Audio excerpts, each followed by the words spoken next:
Let's talk about the economic backdrop, because your roots, right? When you started out, you are an economist and you think about things, the macro environment, the jobs report today, some strength, maybe some concerns about things starting to slow down.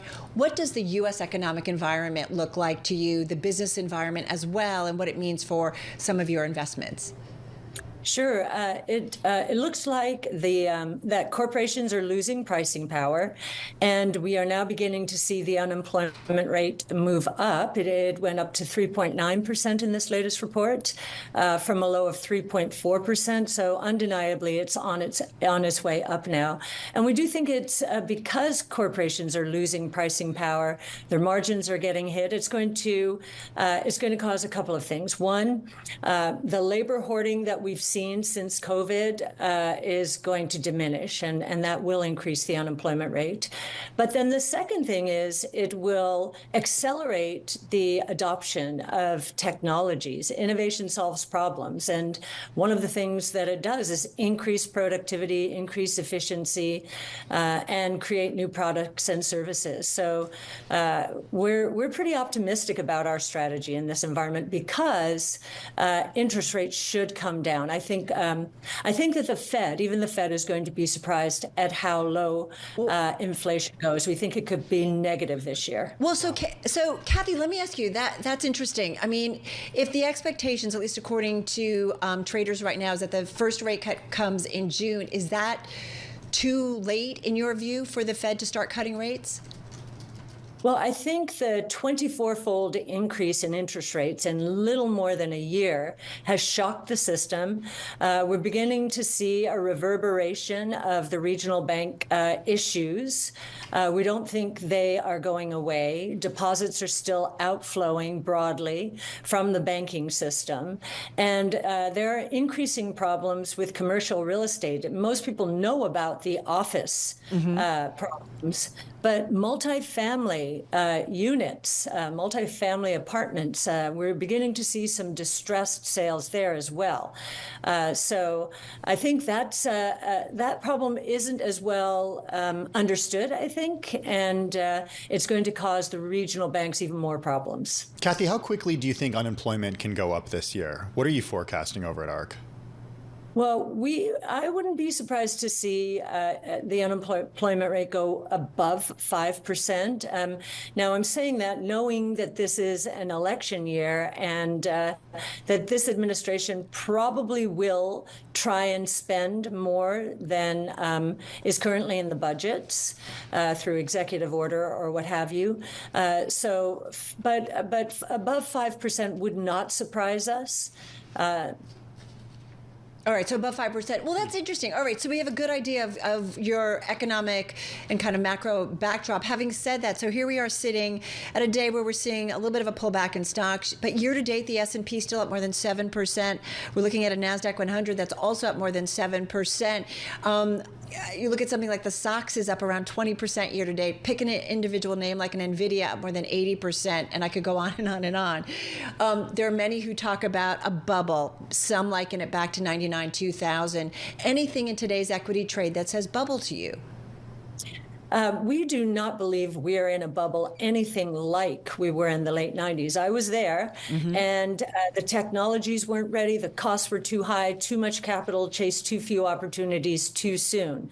The seeds for what is happening now were planted during the 20 years that ended in the tech and telecom bubble, and they've been germinating for 25 or 30 years. So we believe we're ready for prime time.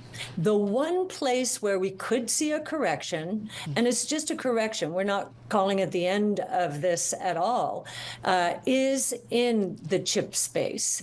Whenever I hear the word shortage, and we started hearing about GPU shortages about this time last year, as ChatGPT was capturing the imagination of both businesses and consumers.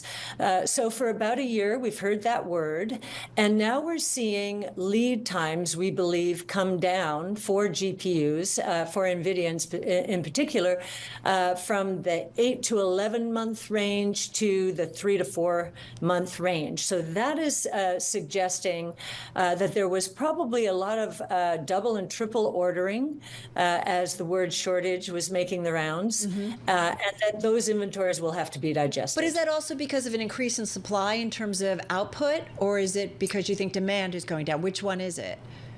Oh, I don't think, no. Demand is not going down, though there is something we expect that I don't hear discussed very much. And it harkens back to the early days of the internet. There was a moment when the internet was taking off, when Cisco was all the rage. And then enterprises started thinking seriously about the need to spend aggressively on this new thing called the internet and the backbone. And they paused as a lot of competition started to make the rounds. And Cisco went down 50% plus as enterprises were pausing. Now, why are enterprises likely to pause or at least go through an assessment? They have to integrate all of their data first. Proprietary data is the secret to AI's success. And they have to map out in excruciating detail their workflows internally and with suppliers and customers and so forth. And this is going to take time. So we think this movement is real. It's going to be massive. But we think there's been a little bit too much too soon. Well, it's interesting to hear you say that, Cathie, because you and at ARK were very early to acknowledge the impact of AI. Yet your flagship ARK Innovation ETF has not held shares of Nvidia in about a year. You do own some of it in your other ETFs. Do you have any regrets about not having held on to the stock or actually increasing your exposure in the last couple of years after more than 530% gain since 2022, since the end of 2022? Yes. So you're right. We were very early into NVIDIA 10 years ago when it was $5. Now it's roughly $800. And we rode it most of the way up. But I'll tell you what we did. And this is, as a portfolio manager, it's not one action, but what it causes in terms of another action.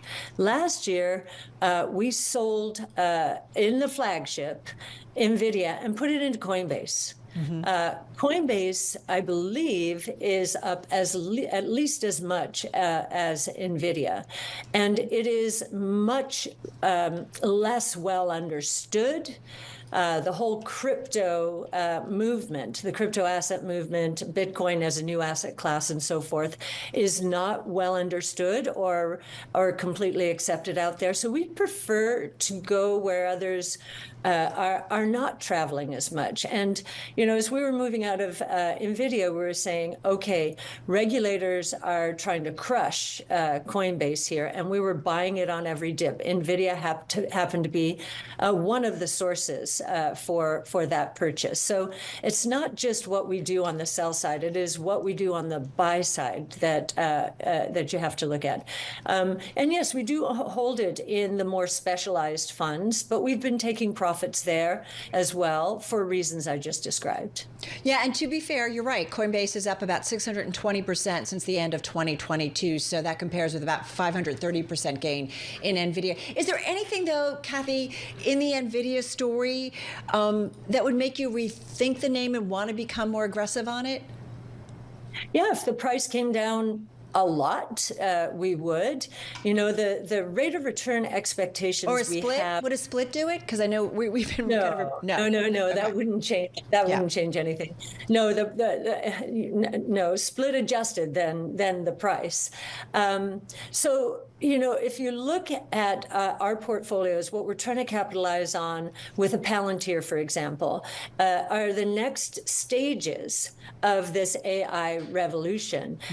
What we're seeing in the GPU side of things is Nvidia, all praise to Jensen Huang. I mean, just unbelievable company execution, vision, and so forth. And it's not over. It's going to last a long time. But there are going to be many other companies benefiting from AI. The productivity lift alone is going to be massive, the most massive productivity lift in history, we believe.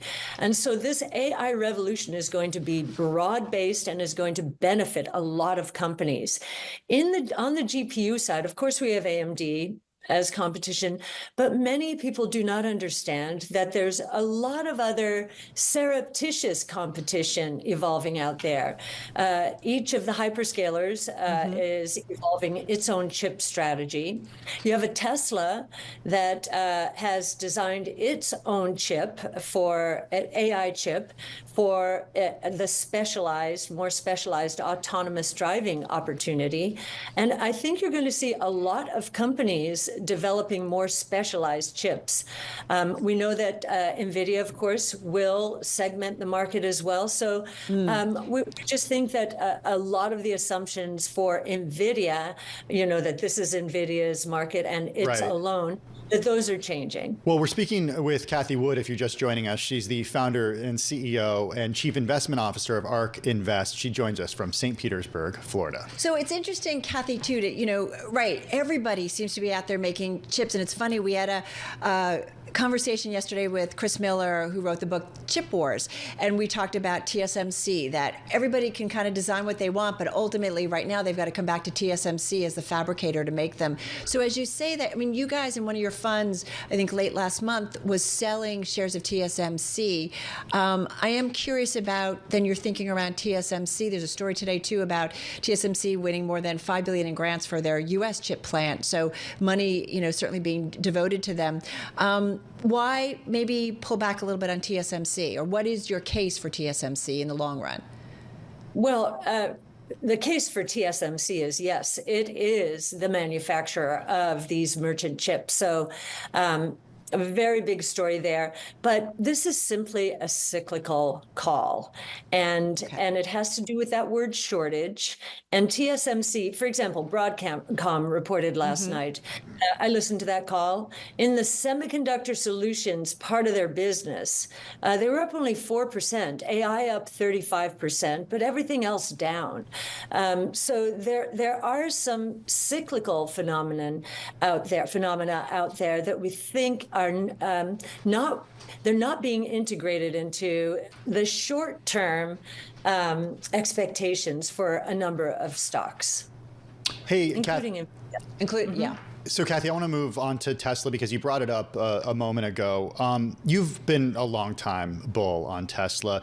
You have been buying shares recently after selling them for most of 2023. The stock down about 30% so far this year. We covered the news this week that shipments from Tesla's Shanghai factory sank to the lowest in over a year in February. The challenges facing the EV industry have been well documented. We talked about those a lot. Why do you still like Tesla, considering all of the challenges in the EV space and also what many critics would say are disappointing fundamentals? So, yes, you're right. We were selling last year as it was in the $300 to $400 range. It's back to $175. And this is what portfolio managers do. We have a 5-year investment time horizon for Tesla. And our price expectations from here, I mean, we see roughly a 7 to 10-fold increase. I know we're in the process of revising our model, so I'm not at liberty to give you the new number. But would that new number be higher or lower than 2000? Well, we're pushing it out a year, and therefore it will be higher because the autonomous taxi platform opportunity will be in full force, we think, and we believe that Tesla will get the lion's share of that market here in the U.S., if not elsewhere. Autonomous taxi platforms are SaaS models. Tesla's current gross margin is, well, it's in the teens right now because it's been cutting prices, but we think normalized, the EV margin is in the 30% range. SaaS margins are in the 80% range. Most analysts focusing on the stock have nothing in their models, or very little, for autonomous. Our confidence that autonomous is going to happen has increased because it has happened. We see Waymo successful. We see a lot of success and commercial success, that is, in China. It can be done. We think Tesla will launch a national service. And Tesla, this is where AI comes in. Tesla has orders of magnitude more data than all of the other auto and tech companies going after this market combined. And what's important about that is that it has corner cases that nobody else has. Rare occurrences on the roads that it has recorded and it is prepared for it, but others aren't. Cathie, they just don't have. I just want to jump in. It's kind of like a running joke with the Tesla community, because Elon Musk says every year we're going to have this autonomous driving technology, and every year since he started saying it, 2017, 2018, it has failed to materialize. Why are you so confident it's going to happen in the near future? Well, because it has happened, as I just said, and so it's not if, it is when. That's the most important reason. Interestingly, in his last conference call, Tesla's last conference call, Elon said, yeah, I know I've been wrong about it, so I'm not even going to make a projection. I actually thought that was good, and maybe it has a better shot now. And we're looking at some of their hiring and their job postings and seeing rumblings in different cities that they're starting to get ready. Hey, Cathie, something I know I brought up this with you before, but I think back to you and my first interview back in May of 2014, so almost 10 years ago. But you brought up Elon Musk when he wasn't a household name or what his company was doing, and you likened him to Thomas Edison. And I guess what I want to ask you, you know this individual, you talk with him, you followed him obviously for a long time. Do you ever feel, do you feel that way still about him in terms of likening to someone like Thomas Edison? And how do you find clarity and feel comfort in some of the questionable and controversial things that Elon comments on or that he says? Yes. Well, we're focused on the technology, and as is he. He is the inventor of our age, and this age is a very special age because the 5 major innovation platforms around which we have centered our research are converging, and 3 of them he is helping to converge. This autonomous taxi platform opportunity is the convergence of robotics. Autonomous vehicles are robots. Energy storage, they will be electric. Right. And artificial intelligence, where those are 3 separate S-curves feeding each other and should lead to super exponential growth. He has understood this idea that technologies are going to converge with one another.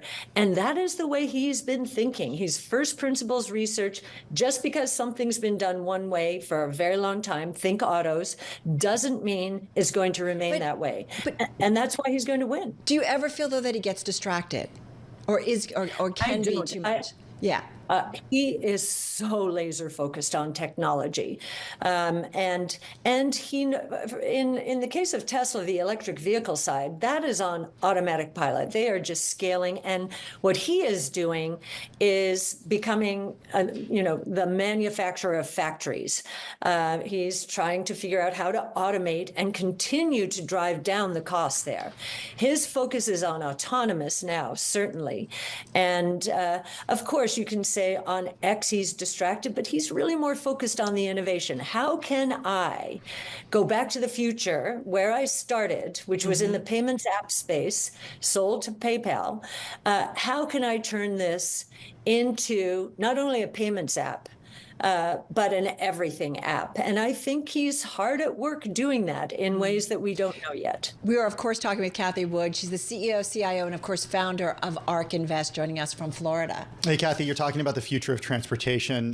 We got to talk about Archer Aviation. One of the most read stories today is about the company that you've been buying up. It's a developer of air taxis, Archer Aviation. Your stake around 10% across several of your ETFs. You're the 3rd largest investor in the name. We should note shares down roughly 30% so far this year. As our own Sam Potter writes today, you are once again on the other side of a short call made by Grizzly Research. Last time you were in a similar spot regarding a different name, Too Simple, you lost a lot and eventually sold most of your position. So talk to us about why you believe in Archer, and does it ever worry you to go against these short sellers? So our investment process is centered around research and original research. I'll start with Too Simple. We sold Too Simple after the CEO, who was the technology visionary, left. And so Grizzly got that right, I don't think for the right reasons, although we were in the teeth of a massive bear market as well. If that CEO had not left, I don't think we would have sold that stock. In the case of Archer, we have a high degree of confidence in Archer. One thing to understand about ARK is we are the closest. ARK is the closest you'll find to a venture capital company in the public equity markets. And we tread where others in the traditional asset management world will not go, at least on the public side, when we see a real opportunity. As we're doing our work on autonomous vehicles, we concluded that the cost is going to drop so much that roads are going to become very congested in the future, much more congested, if you can imagine, New York City. And so we then started doing work about transportation in the skies. Is it possible? Yes, it is possible. The FAA is the gating factor from a regulatory point of view. There are two companies the FAA is working very closely with, and I think because of successes elsewhere in the world, other companies are having success where regulators have not been as strict. I think there's been a little more pressure on the FAA to pay close attention here. And the two are Archer and Joby. Our confidence went up when Boeing, which was suing it for patent infringement, settled the case and actually took an ownership position in Archer, as has Stellantis and United Airlines. So three very deep-pocketed partners who are also trying to figure out the future of transportation.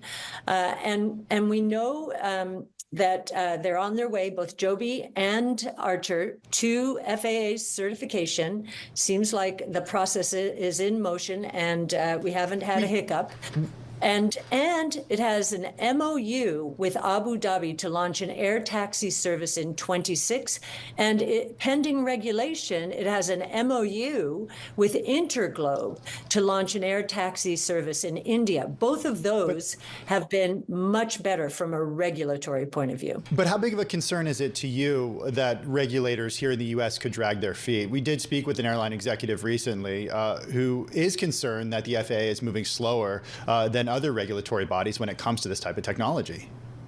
Yes, and that is why we pay a lot of attention to regulatory arbitrage. We've seen innovation move abroad to other countries, even Amazon.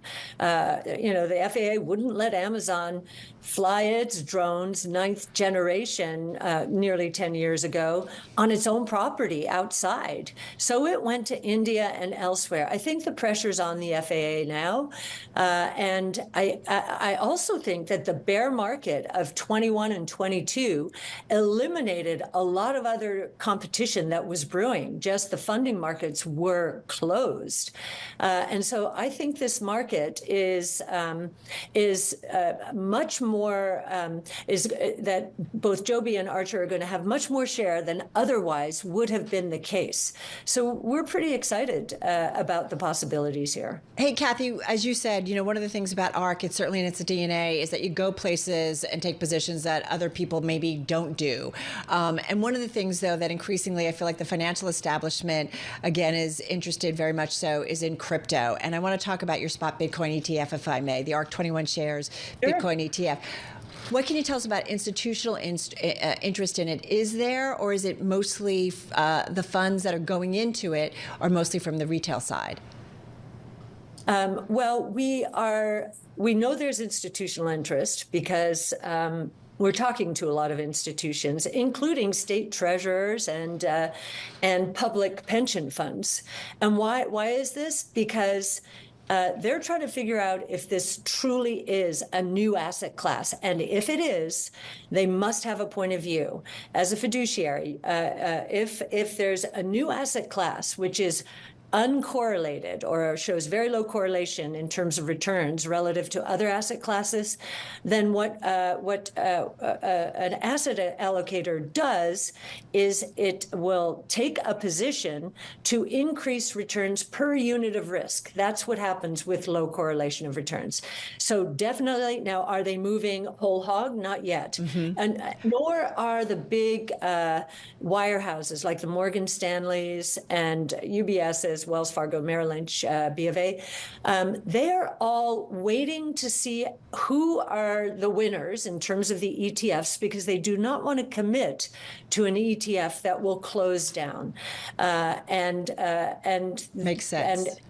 Right. So, and they're going to give it, from what we're hearing, 3 to 6 to 9 months. So everything, the net inflows that we've seen, and are away from those two spaces, really. It's part of it is our client base switching from GBTC into, and other client bases, into the ETFs, which are much lower fee. All right, but I do want to also then go to the next level, and that is an Ether ETF being approved maybe in May. Are you optimistic that it's going to happen by that May deadline, or what obstacles might be still out there that it won't make that deadline?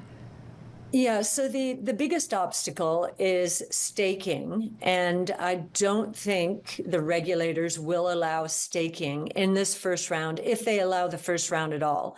Now, we and one other firm will see our final deadline in May. If they reject our filings, then we'll have to refile. But my guess is they will move more now to a first come, first serve when this next round goes through. So if it's May, it'll be without staking. If it's later, there's a better chance for staking. If it's in, I would say, 2025, because I think legislators and legislation is starting to get involved here and taking it away from simply the regulators.